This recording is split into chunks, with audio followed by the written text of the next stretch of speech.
Hello friends, welcome back to my channel study media. आज मैं आपके लिए लेकर आई हूँ शिक्षा का पार्ट 2। पार्ट का नाम है स्वास्थ्य और योग।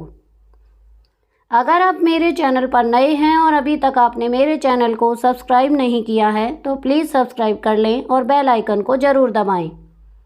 मैंने अपने चैनल की प्लेलिस्ट में सब्जेक्ट वाइज लिस्ट डाली हुई है। आप जिस भी सब्जेक्ट के लेसन को देखना चाहते हैं तो मेरे चैनल की प्लेलिस्ट में जाकर उसे देख सकते हैं। तो चलिए शुरुआत करते हैं। स्वास्थ्य और योग।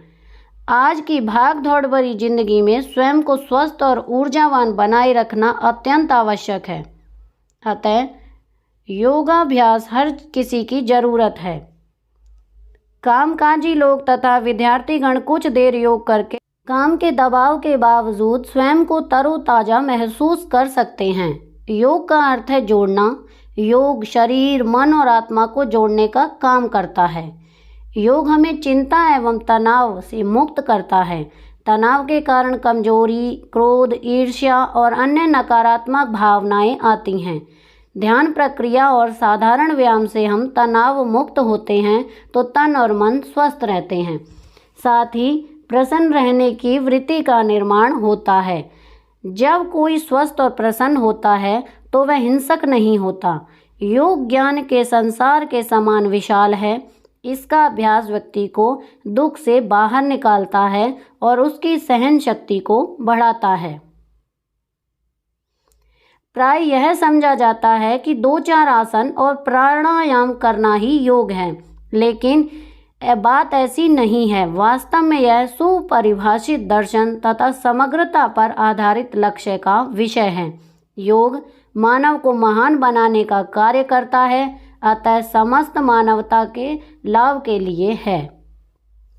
ईसाई मत में उपवास को महत्व देना, इंद्रियों का दास न बनना, ईश्वर के अस्तित्व में विश्वास करना तथा सत्कर्म करते हुए ईश्वर में विलीन हो जाना योग ही है। इस्लाम में नमाज, आसन एवं ध्यान पर आधारित प्रार्थना पद्धति है। 5 वक्त का नमाजी प्राय रोग मुक्त रहता है। कबीर का पूरा साहित्य योग पर ही आधारित है। यह जन सामान्य को योग अपनाने के लिए प्रेरित करता है। अब्दुल रहीम खाना के निम्नलिखित दोहे में योग और प्राकृतिक चिकित्सा के लाभों की व्याख्या ही तो निहित है। रहीमन बहु भैषज करत व्याधि न छाड़त साथ, खग मृग बसत अरोग वन, हरि अनाथ के नाथ। यह बतलाया गया है कि वन यानी प्राकृतिक वातावरण तथा हरि अर्थात प्राकृतिक शक्तियों के प्रभाव में जो भी रहता है वह सदैव निरोग रहता है। अन्यथा अनेक प्रकार की औषधियाँ लेने व विभिन्न प्रकार की चिकित्सा कराने पर भी बीमारियाँ साथ नहीं छोड़ती हैं। श्रीमद् भगवद गीता के अनुसार योगः कर्मसु कौशलम अर्थात कर्म करने की एक प्रकार की विशेष युक्ति को योग कहते हैं। कहा जा सकता है कि योग संपूर्ण मानवता की धरोहर है, जिसका संबंध किसी विशेष धर्म अर्थात संप्रदाय से न होकर अखिल विश्व समुदाय से है। मनुष्य के कष्टों का निवारण एवं कल्याण जीवन में योग पद्धति को अपनाने से संभव है। स्वास्थ्य के लिए योग की आवश्यकता। योग का प्रयोग शारीरिक, मानसिक और आध्यात्मिक लाभों के लिए हमेशा से होता रहा है। आज के विभिन्न चिकित्सा शोधों ने यह सिद्ध कर दिया है कि योग मानव के शारीरिक और मानसिक विकास के लिए वरदान है। जिम आदि से शरीर के किसी खास अंग का व्यायाम होता है, जबकि योग से शरीर के समस्त अंगों, प्रत्यंगों, ग्रंथियों का व्यायाम होता है। इसके प्रत्येक अंग प्रत्यंग सुचारू रूप से कार्य करने लगता है। योगाभ्यास से रोगों से लड़ने की शक्ति बढ़ती है। बुढ़ापे में भी जवान बने रह सकते हैं। त्वचा पर चमक आती है तथा शरीर स्वस्थ, निरोग और बलवान बनता है। शारीरिक व मानसिक चिकित्सा की सबसे महत्वपूर्ण उपलब्धियों में से योग एक है। दमा, मधुमेह, रक्तचाप, गठिया या जोड़ों का दर्द, पाचन तंत्र की गड़बड़ी आदि रोगों की चिकित्सा के लिए योग एक वैकल्पिक प्रणाली के रूप में सफलता प्राप्त कर चुका है, जबकि आधुनिक चिकित्सा प्रणाली वहां विफल हो चुकी है। तनाव और कोलाहलपूर्ण सामाजिक जीवन में अधिकतर लोगों के लिए योग स्वास्थ्य, रक्षा एवं पारिवारिक मंगल का एक साधन है। रात दिन मोबाइल फोन की घनघनाती घंटियों और 24 घंटों की व्यावसायिक आपाधापी के बीच योग राहत पहुंचाता है और कर्म में कुशलता लाता है। 21वीं सदी के शुरू में योग के प्रचार प्रसार को जो आधुनिक रंग दिया गया, उसके नतीजे व्यापक स्तर पर आने लगे हैं। योग के प्रति भारत ही नहीं, विदेशों में भी रुझान बढ़ा है। आज दुनिया भर के देशों में योग का पाठ पढ़ाया जा रहा है। हर ओर योगासन की चर्चा है। पश्चिमी जगत आधुनिक जीवन शैली और रिश्तों में हो रहे बिखराव के कारण तनाव और चिंता से ग्रस्त रहने लगा है। जीवन शैली को आलीशान बनाने के बाद भी जब वह अवसाद से घिरा रहा तो शांति की तलाश के दौरान योग को वह अंतिम विकल्प के रूप में आजमाने लगा है। प्रसिद्ध योग गुरु BKS आयंगर ने अपने विशेष आयंगर योग से देश विदेश में योग का प्रसार किया। उन्होंने योग दर्शन की पुस्तकें लाइट ऑन योग, लाइट ऑन प्राणायाम और लाइट ऑन द योग सूत्रास ऑफ पतंजलि भी लिखी। स्वामी कुवलयानंद, हठ योगी टी कृष्णाचार्य, श्री अरविंदो चिदानंद सरस्वती, सत्यानंद सरस्वती, महर्षि महेश योगी और श्री कृष्ण पट्टाभी तथा बाबा रामदेव आदि भी भारत को विश्व योग गुरु बनाने में महत्वपूर्ण भूमिका रही है। वर्ष 2014 में भारतीय प्रयासों से संयुक्त राष्ट्र संघ ने 21 जून को अंतर्राष्ट्रीय योग दिवस घोषित किया है। योगासन के लिए निम्नलिखित बिंदुओं का ध्यान रखना चाहिए। पहला है, आसन करने का स्थान खुला हो और भूमि समतल हो। दूसरा, योगासन करते समय ढीले वस्त्र पहनने चाहिए। तीसरा, जमीन पर दरी आदि बिछाकर योग करें।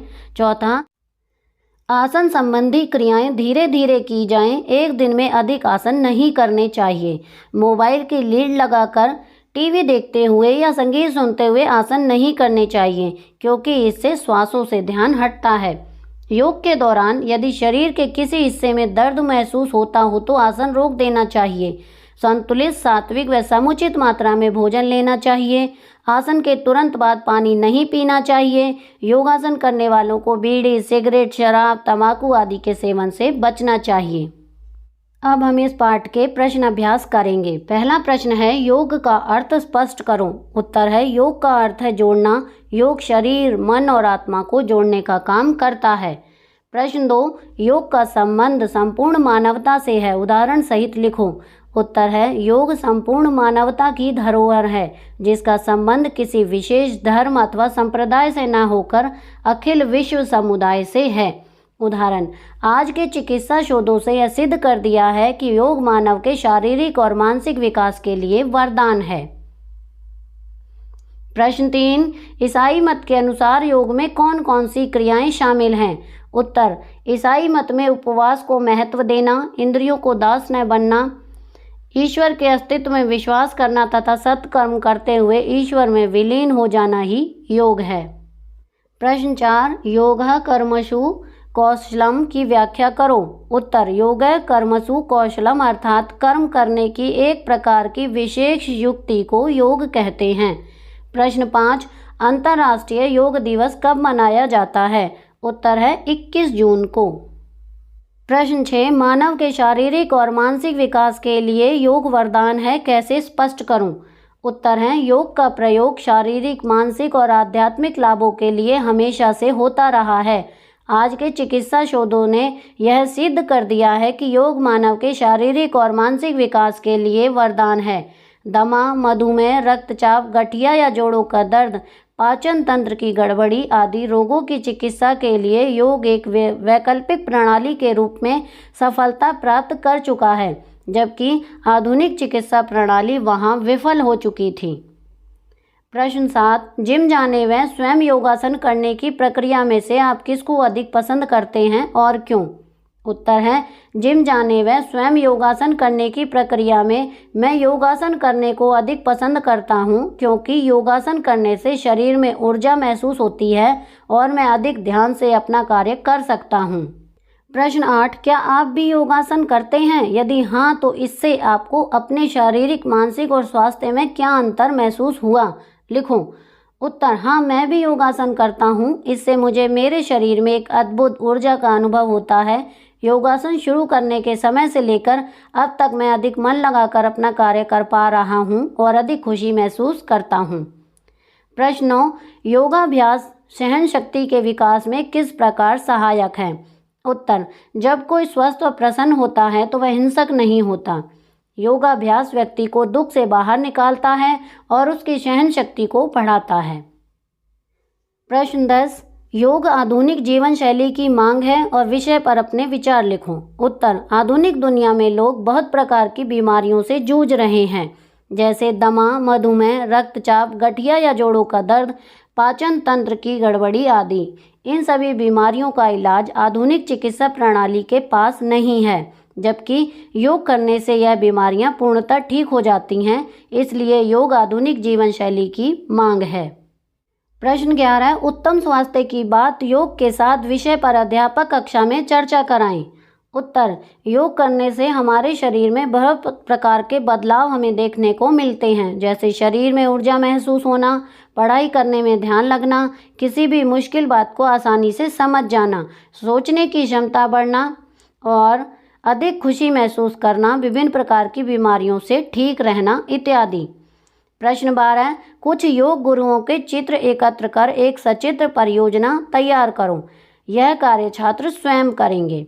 तो यहाँ पर हमारी यह वीडियो ख़त्म होती है। अगली वीडियो में मैं आपको पाठ 3 मीठी वाणी पाठ का सार और प्रश्न अभ्यास करवाऊंगी। आपको मेरी ये वीडियो कैसी लगी मुझे कमेंट करके ज़रूर बताएं। मेरी वीडियो को लाइक करें, शेयर करें और चैनल को सब्सक्राइब करना ना भूलें। Thank you.